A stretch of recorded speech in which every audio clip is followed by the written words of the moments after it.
Hello friends, welcome back to my YouTube channel. இன்றைக்கி நம்ம என்னுடைய வீட்டில் இருக்கிற செடிகளுக்கு நான் என்ன மாதிரி உரத்தை நான் பயன்படுத்துகிறேன், அந்த உரத்தை பயன்படுத்தினால் எப்படி வந்து செடிகள் நிறையா பூக்குது, காய்க்குது போன்ற இன்ஃபர்மேஷன் உங்கள்கிட்ட நான் ஷேர் பண்ண போகிறேன்.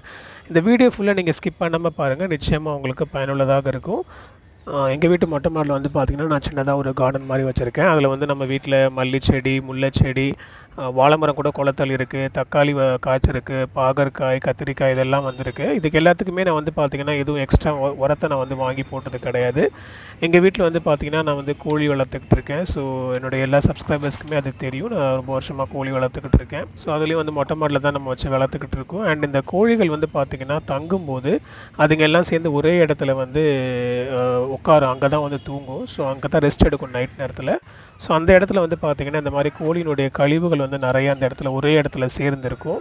அது மட்டும் இல்லாமல் நம்ம 2 வீக்ஸ் ஒன்ஸ் கோழி கூண்டை வந்து நம்ம க்ளீன் பண்ணுவோம். ஸோ கோழி கூண்டை க்ளீன் பண்ணும்போது பார்த்திங்கன்னா அந்த கோழிகளுடைய கழிவு, அது போடுற அந்த வேஸ்ட்டெல்லாம் வந்து பார்த்திங்கன்னா நம்ம எடுத்து தூரம் தான் வேஸ்ட்டாக தான் நம்ம வந்து வெளியே போடுற மாதிரி இருக்கும். நம்ம அதை அப்படி பண்ணாமல் இந்த கழிவுகளெல்லாம் நம்ம வந்து ஒன்றா சேர்த்து இந்த மாதிரி ஒரு பாத்திரத்தில், ஒரு பெரிய சட்டியில் நம்ம வந்து அதை போட்டு வச்சுட்டு ஒரு 2-3 டேஸ்க்கு அப்படியே நல்லா வெயிலில் விட்டுருங்க அந்த சட்டியை. அதுக்கப்புறமேட்டுக்கு ஒரு 3 டேஸ் கழித்து அதை அப்படியே கீழே கொட்டி இந்த மாதிரி வந்து நல்லா அதை அடித்து விட்டுக்கோங்க. ஏன்னா வந்து பார்த்திங்கன்னா வந்து கோழியுடைய ரெக்கை, அப்புறம் ஒரு சில தேவையில்லாத அந்த குப்பைகள்லாம் வந்து சேர்ந்துருக்கும். நம்ம அதெல்லாம் வந்து பிரிக்கணும்.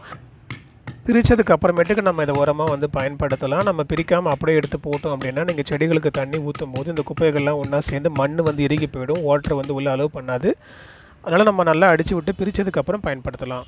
இப்போ பாருங்கள், அதில் வந்து ஓரளவுக்கு வந்து நம்ம ஒரு 90% நம்ம வந்து அதை பிரித்து எடுத்துட்டோம். அந்த குப்பைகள், அந்த கோழி ரெக்கைகளை நம்ம எடுத்துட்டோம். ஸோ இப்போ இது வந்து பார்த்திங்கன்னா ஒரு பெஸ்ட்டான செடிகளுக்கு ஒரு சிறந்த உரம் தான் இது. ஸோ நம்ம அப்படியே இதை வெயிலில் நல்லா காய வச்சதுக்கு அப்புறமேட்டுக்கு கொஞ்சம் கொஞ்சமாக நம்ம எடுத்து நம்மளுடைய செடிகளுக்கெல்லாம் நம்ம வந்து பயன்படுத்தலாம்.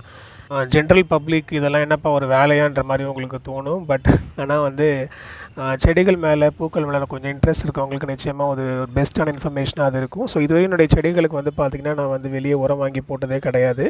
ஸோ இந்த மாதிரி நான் பண்ணும்போது எனக்கு ஒரு பெஸ்ட் ரிசல்ட் இருக்குது. அதை நான் உங்களுக்கு ஷேர் பண்ணுறேன். அதுதான், வேறு ஒன்றும் இல்லை. ஒருவேளை உங்களுக்கு அது பயன்பட்டுச்சு, உங்களுக்கு நல்லதுன்னு தோணுச்சுன்னா நீங்கள் பயன்படுத்திக்கோங்க. ஸோ பாருங்கள், கொய்யா மரம் இவ்வளோத்துக்கு சூப்பராக நெருக்கமாக செடிகள் வந்து நல்லா வளர்ந்துருக்கு பாருங்கள், இலைகள்லாம். ஸோ இதை தான் வந்து எங்கள் வீட்டுக்கு நான் வந்து பயன்படுத்துகிறேன். நல்லாவே வந்து பெஸ்ட்டான ஒரு ரிசல்ட்டாக இருக்குது. ஓகே ஃப்ரெண்ட்ஸ், உங்களுடைய செடி வளர்க்கும் நண்பர்களுக்கு இந்த வீடியோவை நீங்கள் ஷேர் பண்ணுங்கள். மறக்காமல் சேனலுக்கு சப்ஸ்கிரைப் பண்ணி பெல் ஐக்கன் ப்ரெஸ் பண்ணிக்கோங்க. அடுத்த வீடியோவில் பார்க்கலாம். நன்றி.